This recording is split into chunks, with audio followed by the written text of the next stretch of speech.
Cie, dua, tiga. Di sana sadanya, jangan lupa sebelum tonton video ko, tekan tombol subscribe dan aktifkan lonceng notifikasi supaya di sana bisa menonton video-video terbaru dari kami. Komen serta share ke kawan-kawan ya. Halo penonton channel Kabar Rantau dimanapun kalian berada. Selamat datang kembali di video channel Kabar Rantau. Kota Padang adalah kota terbesar di pantai barat Pulau Sumatera dan ibu kota Provinsi Sumatera Barat, Indonesia. Kota ini merupakan pintu gerbang barat Indonesia dari Samudra Hindia. Penduduk Padang sebagian besar berasal dari etnis Minangkabau. Kota ini juga terkenal akan masakannya. Selain menjadi selera sebagian besar masyarakat Indonesia, masakan ini juga populer sampai ke mancanegara. Restoran Padang banyak terdapat di seluruh kota besar di Indonesia. Kota Padang yang terkenal akan legenda Siti Nurbaya dan Malin Kundang saat ini memiliki tempat wisata yang indah dan menarik. Selain itu, Kota Padang juga memiliki sederetan orang-orang kaya. Siapa sajakah mereka? Tapi sebelum kita lanjut ke video bahasannya, jangan lupa untuk pencet tombol subscribe, dan nyalakan lonceng notifikasinya, agar kalian tidak ketinggalan video-video baru dari kami.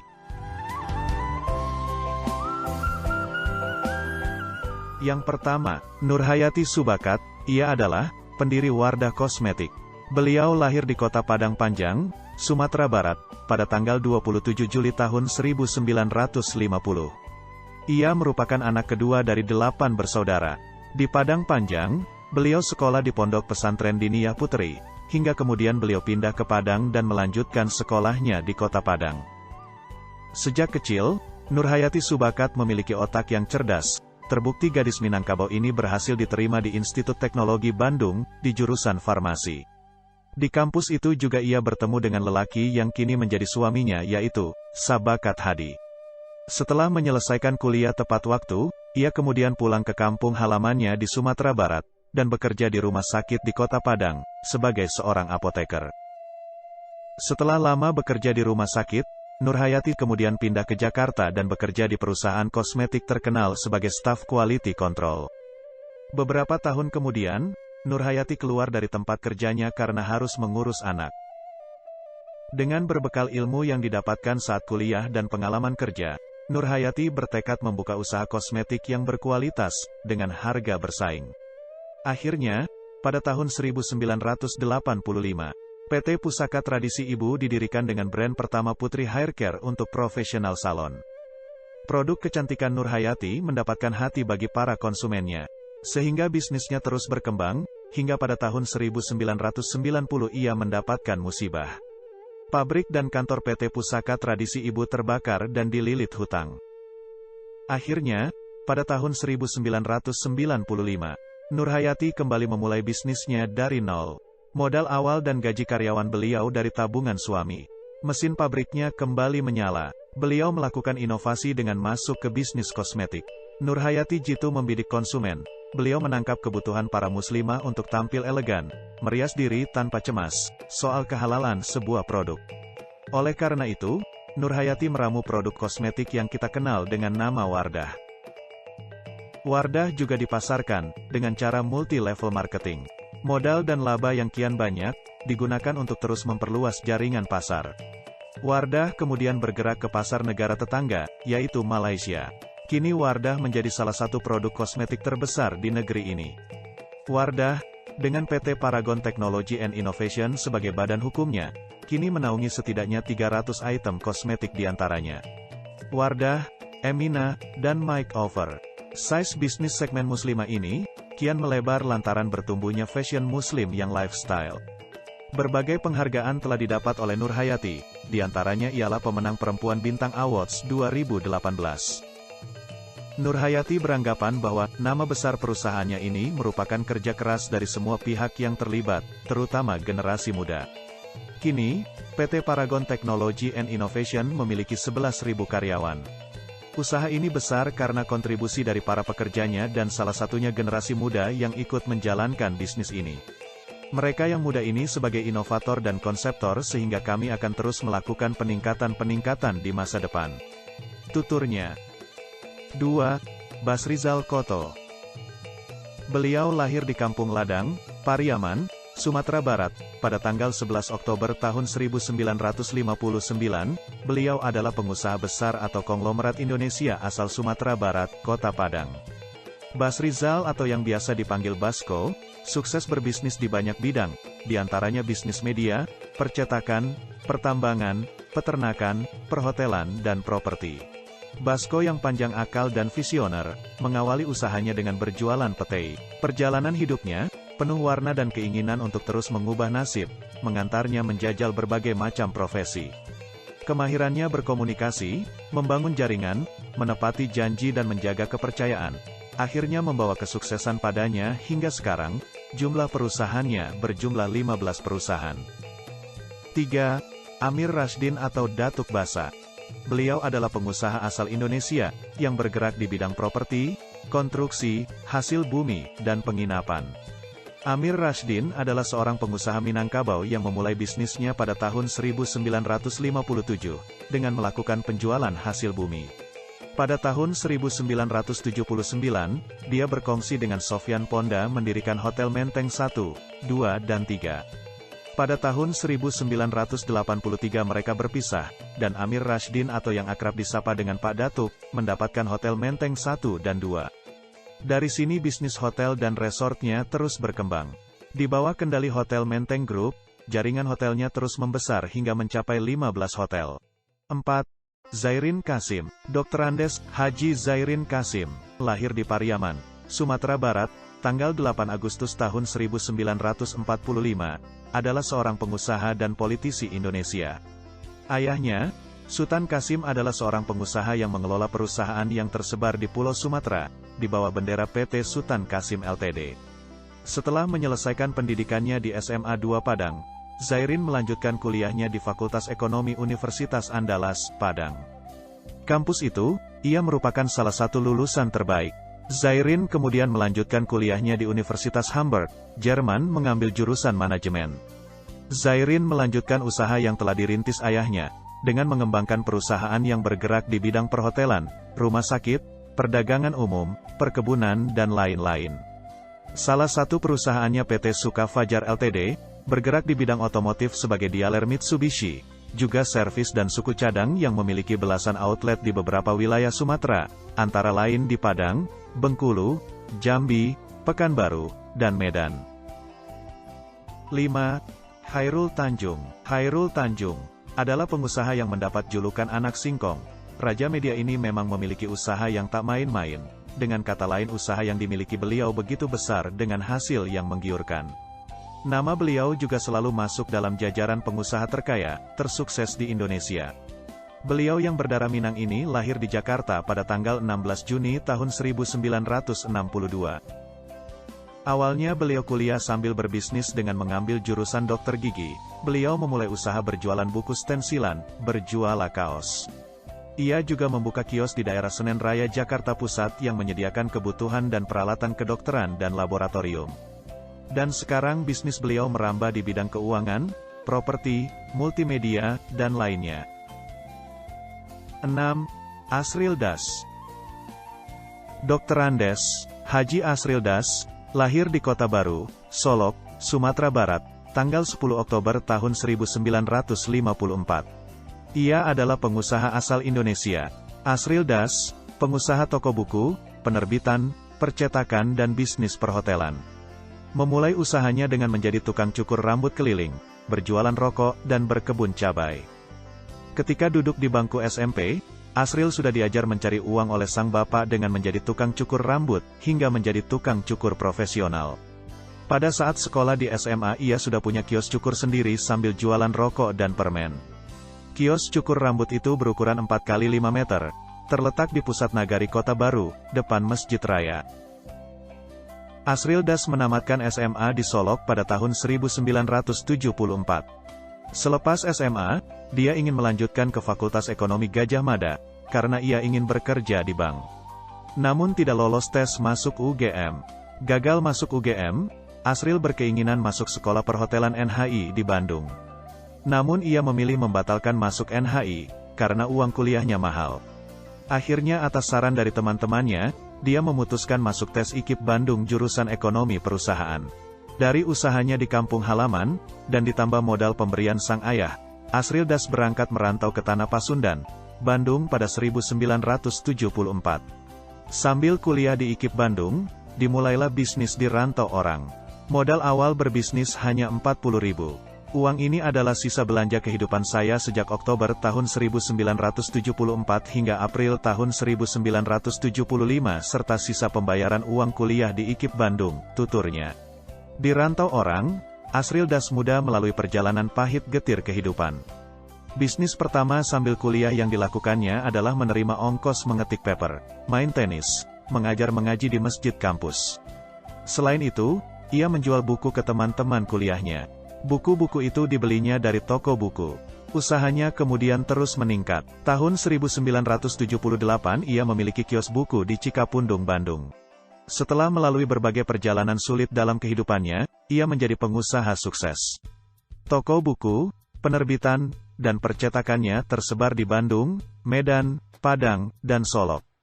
Nama toko bukunya Lubuk Agung, merupakan nama jorong tempat kelahirannya di Kabupaten Solok. Asril Das bahkan memiliki percetakan lengkap dengan mesin-mesin cetak di atas tanah 3 hektar, dengan luas bangunan 10.000 meter. Sukses yang diraih Asril Das tersebut tidak terlepas dari prinsip-prinsip hidup yang dianutnya. Ia adalah seorang pekerja keras yang berprinsip, tiada kesuksesan tanpa kerja keras. Dalam kehidupan sehari-hari, ia selalu berusaha untuk jujur, tidak suka berfoya-foya. Sejak tahun 2005, Asril Das telah mulai merintis usaha jasa perhotelan. Cikal bakal usaha perhotelan Asril Das sebenarnya sudah dirintis sejak Oktober tahun 2005. Waktu itu ia membeli 49 cottage Hotel Horizon Bandung. Pada 2010 Asril mulai mengurus perizinan hotelnya, Grand Asrilia Hotel Bandung. Pada April tahun 2012 proses pembangunan hotel dimulai dengan pengecoran. Selama 2013 kegiatan pembangunan sempat terhenti. Dan, pada 2014 mulai lagi. Pada 2016 selesai dan bisa operasional pada bulan Juli tahun 2016. Hingga saat ini, usaha hotelnya terus berkembang. Grand Asrilia Hotel memiliki 13 lantai dan fasilitas 300 kamar. Hotel ini berdiri megah di Jalan Pelajar Pejuang 45 nomor 123, Turangga, Lengkong, Bandung, Jawa Barat. Perkembangan Grand Asrilia Hotel cukup baik. Tingkat hunian hotel naik terus. Obsesi Asril Das adalah menjadikan hotel ini sebagai hotel syariah terbesar di Indonesia. 7. Emil Abbas. Emil Abbas, lahir di Kuranji Guguk, 50, Kota Sumatera Barat, pada tanggal 16 Desember tahun 1957. Ia adalah seorang pengusaha Indonesia, yang merupakan pendiri sekaligus pemilik EASCO Holding, yang membawahi 30 anak perusahaan. Sebagai sebuah konglomerasi, EASCO bergerak di berbagai bidang industri, seperti pertambangan minyak dan gas bumi, agroindustri, pelabuhan, kehutanan, dan keuangan. Emil memulai bisnisnya di Kalimantan Timur, pada tahun 1981 dengan mendirikan PT Ranji Karya Sakti. Usaha ini bergerak di bidang perminyakan berupa Petroleum Offshore Supply Base, yang menjadi pelabuhan offshore terbesar di Kaltim sampai saat ini. Pada tahun 1993 dengan modal 2 miliar, ia mendirikan lembaga keuangan syariah yang bernama Asuransi Mubarokah dan Bank Syariah Ibadur Rahman. Dia pun tercatat di Muri sebagai pengusaha nasional pertama yang mendirikan asuransi nasional syariah. Kini perusahaan asuransi itu telah memiliki 30 kantor cabang yang tersebar di 22 provinsi. Emil juga terjun di dunia pendidikan dengan mendirikan International Islamic Education Council, yang mengelola beberapa sekolah Islam internasional seperti International Islamic Boarding School di Cikarang dan International Islamic High School serta International Islamic Secondary School di Jakarta. Selain aktif berbisnis, ia juga banyak melakukan kegiatan sosial. Emil menghibahkan tanahnya seluas 300 hektar untuk pembangunan bandara di Payakumbuh, Sumatera Barat. 8. Raja Sapta Oktohari. Raja Sapta Oktohari merupakan salah satu putra dari Usman Sabta Odang, yang diketahui merupakan salah satu konglomerat dan juga politisi Indonesia. Lahir di Jakarta, tanggal 15 Oktober tahun 1975, adalah seorang pengusaha muda Indonesia. Pria berdarah Minang Bugis ini adalah anak kedua di antara 4 bersaudara dari konglomerat dan pemilik Oso Group, Usman Sabta Odang. Okto menyelesaikan pendidikannya di Universitas Oklahoma, Amerika Serikat. Okto memulai karir sebagai pengusaha di Makassar, Sulawesi Selatan. Merintis usahanya dari nol dengan menjadi pedagang beras.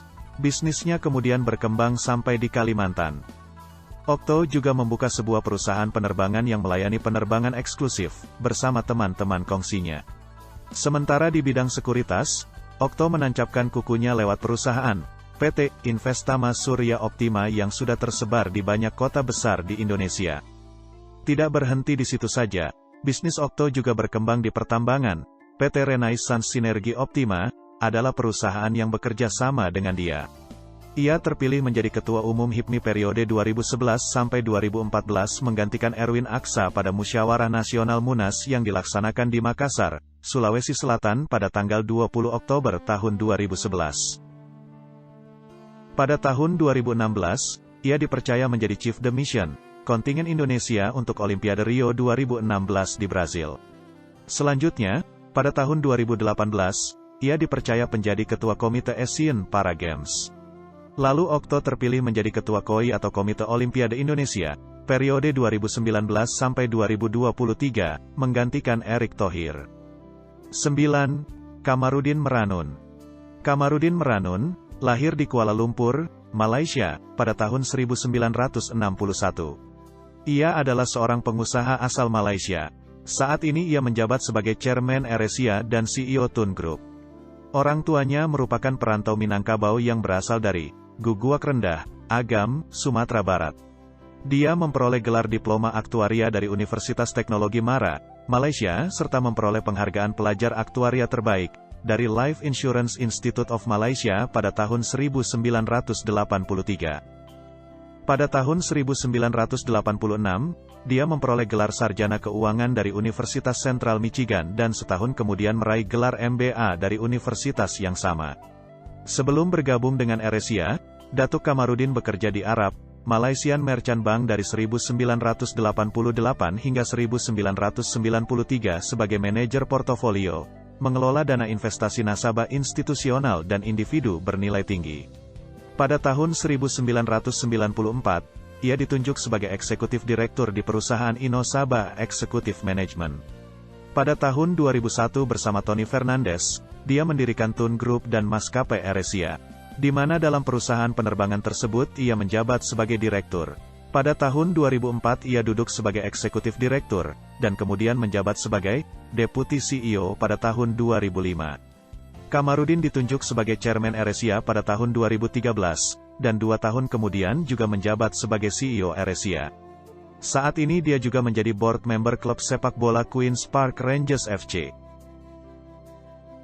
10. Riyanto Sofyan. Riyanto Sofyan lahir di Jakarta, tanggal 26 Juni tahun 1958, adalah seorang pengusaha dan merupakan perintis hotel syariah di Indonesia. Ia menjabat sebagai komisaris utama PT Sofyan Hotel Tbk, serta sebagai direktur utama pada beberapa perusahaan lainnya. Riyanto Sofyan juga aktif di berbagai organisasi yang bersifat bisnis dan syariah. Lebih dari 38 tahun berbisnis di bidang perhotelan dan pariwisata. Sejak tahun 1992, ia telah berhasil mengembangkan sebuah konsep baru yang memperkaya industri perhotelan dan pariwisata dengan konsep halal, Sharia compliance dengan tetap menjaga inklusivitas sehingga dapat diterima oleh semua segmen pasar. Keberhasilan ini terbukti dengan meningkatnya pendapatan dan jumlah portfolio hotel secara signifikan di perusahaannya. Atas prestasi yang telah dicapainya tersebut, pada tahun 2012, ia ditunjuk sebagai mitra strategis dari Kementerian Pariwisata Republik Indonesia untuk mengembangkan pariwisata halal di Indonesia dan pada Maret tahun 2016, Kementerian Pariwisata Republik Indonesia menunjuk Riyanto Sofyan sebagai Ketua Tim Percepatan Pengembangan Pariwisata Halal. 11. Boni Z Minang. Boni Z Minang adalah seorang pengusaha Indonesia. Ia merupakan pemilik sekaligus presiden direktur dari PT Minang Jordanindo, sebuah konglomerasi yang bergerak di berbagai bidang usaha, seperti industri mesin, pertambangan biji besi, perkebunan, produksi arang, perdagangan umum, transportasi, teknik, dan sektor makanan. Perusahaan ini berbasis di Jakarta. Boni Z Minang juga merupakan penggiat olahraga otomotif. Pada tanggal 23 April tahun 2009, ia bersama dengan Stanley Iriawan, mendirikan PT Red White Racing yang mengelola klub balap Red White Racing Team. Di samping itu PT Red White Racing juga menyelenggarakan acara balap di lingkup regional dan internasional, seperti di Malaysia, Mesir, serta juga menjadi sponsor di beberapa negara, seperti di Malaysia, Filipina, Thailand, Makau, dan lain-lain. 12. Ahmad Sahroni. Ahmad Sahroni, lahir di Kebon Bawang, Tanjung Priok, Jakarta Utara, tanggal 8 Agustus tahun 1977, adalah seorang pengusaha dan politisi Indonesia. Ia merupakan putra dari sebuah keluarga sederhana yang berprofesi sebagai penjual nasi Padang di Pelabuhan Tanjung Priok. Keluarga ibunya berasal dari Naras, Padang Pariaman, Sumatera Barat. Awal karir Roni cukup memprihatinkan, di mana ia yang tinggal di daerah yang kumuh dan miskin mulai mencari pekerjaan di sekitar wilayah Pelabuhan Tanjung Priok. Roni pernah menjadi sopir antar jemput anak-anak sekolah, tukang cuci kuali raksasa di dapur kapal pesiar asing, pelayan restoran, serta karyawan di beberapa perusahaan. Ketika Roni menjadi karyawan, ia mendapat banyak pengalaman yang berguna, sebelum akhirnya mendirikan perusahaannya sendiri. Mula-mula ia menjadi sopir di sebuah perusahaan yang bergerak di bidang pengisian bahan bakar minyak. Ia merangkap mengerjakan administrasi dan pembayaran, serta pekerjaan-pekerjaan suruhan lainnya termasuk sebagai tukang angkat selang pengisi bahan bakar kapal. Setelah beberapa lama, ia semakin menguasai seluk-beluk bisnis tersebut dan jabatannya terus meningkat, sehingga menjadi kepala operasi, kemudian manajer, dan akhirnya direktur. Roni kemudian keluar dan mendirikan perusahaan lain dengan dana dari pemodal, namun hasil dari kerjasama tersebut tidak cukup memuaskan. Peruntungan Roni mulai berubah pada tahun 2004, yaitu ketika ia membuka perusahaannya sendiri, meskipun pada awalnya menghadapi berbagai kesulitan. Ia kini pemilik perusahaan PT Eka Samudera 5 dan PT Ruwanda Satya Abadi, yang memiliki beberapa kapal tongkang pengangkut BBM. 13. Haji Fahira Idris.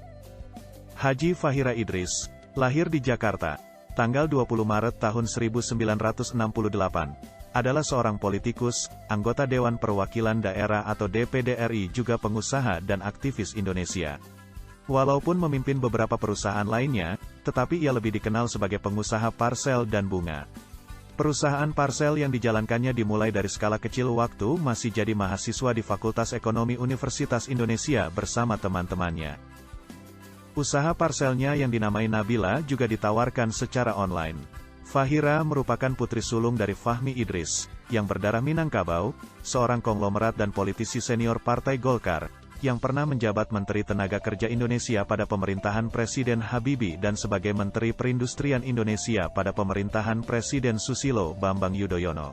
Bakat entrepreneur memang sudah ada pada diri Fahira sejak masa remaja dan berlanjut sampai ia jadi mahasiswa. Sekarang ia memimpin beberapa perusahaan antara lain, Nabila Parsel Bunga Internasional, Aries Shooting Club, dan PT Aries Mandiri Indonesia. 14. Nadiem Makarim. Nadiem Anwar Makarim, lahir di Singapura, tanggal 4 Juli tahun 1984, adalah seorang pengusaha Indonesia yang saat ini menjabat sebagai Menteri Pendidikan dan Kebudayaan Indonesia, pada Kabinet Indonesia Maju pemerintahan Presiden Joko Widodo, Ki Haji Ma'ruf Amin, yang dilantik pada tanggal 23 Oktober tahun 2019. Ia merupakan pendiri Gojek, sebuah perusahaan transportasi dan penyedia jasa berbasis daring yang beroperasi di Indonesia dan sejumlah negara Asia Tenggara seperti Singapura, Vietnam, dan Thailand. Nadiem Anwar Makarim adalah putra dari pasangan, Nono Anwar Makarim dan Atika Al-Gadri. Ayahnya adalah seorang aktivis dan pengacara terkemuka yang berketurunan Minang Arab. Sedangkan ibunya merupakan penulis lepas, putri dari Hamid Al-Gadri, salah seorang perintis kemerdekaan Indonesia. Nadiem menjalani proses pendidikan dasar hingga SMA berpindah-pindah, dari Jakarta ke Singapura. Sehabis menyelesaikan pendidikan SMA-nya di Singapura, tahun 2002 ia mengambil jurusan Hubungan Internasional di Universitas Brown, Amerika Serikat. Nadiem sempat mengikuti pertukaran pelajar di London School of Economics. Setelah memperoleh gelar sarjana pada tahun 2006, 3 tahun kemudian ia mengambil pascasarjana dan meraih gelar Master of Business Administration di Harvard Business School. Pada tahun 2006, Nadiem memulai karirnya sebagai konsultan manajemen di McKinsey & Company.